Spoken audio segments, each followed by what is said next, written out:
also took a job in the civil service for a year where I sat behind a desk wearing all this ridiculous 60s finery in an office and tried to be a filing clerk. And I just decided after a year of that I would never, ever, ever work again.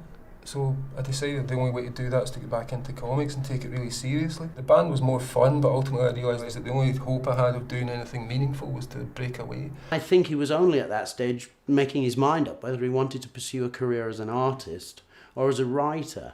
Ultimately I wanted to just tell stories and I didn't want to draw other people's stuff, and that was the kind of work that was being offered the more I got closer to the actual comics mainstream. So I was kind of forced into a choice and I decided to be a writer, because it allowed me to tell more stories and get more work done and get more out of my head onto the page.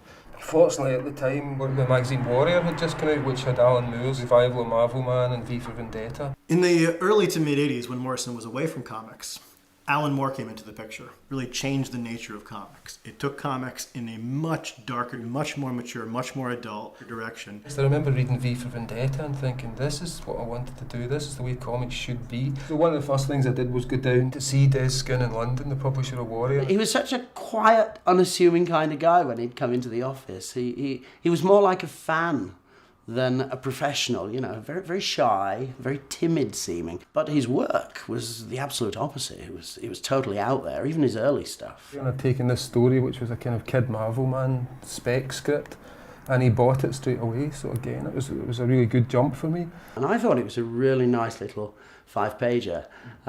But Alan, like any creator, I guess, who owns material, didn't want anybody else touching his material. Then Alan Moore had it spiked and said it was never to be published. So thus began our slight antagonism that's persisted until this day. Alan Moore, he's very disdainful of the whole medium, except for the work he produces.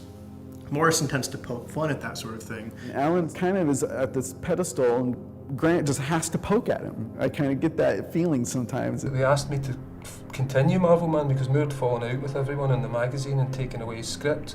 And they said, would you follow this up? And to me that was just like, oh my god, you know, the idea of getting to do Marvel Man, following Alan Moore. I'm the only person in the world who'd really do this right, and I was well up for it. So I didn't want to do it without Moore's permission, and I wrote to him and said, you know, they've asked me to do this, but obviously, you know, I really respect your work and I wouldn't want to mess anything up, but I don't want anyone else to do it and mess it up.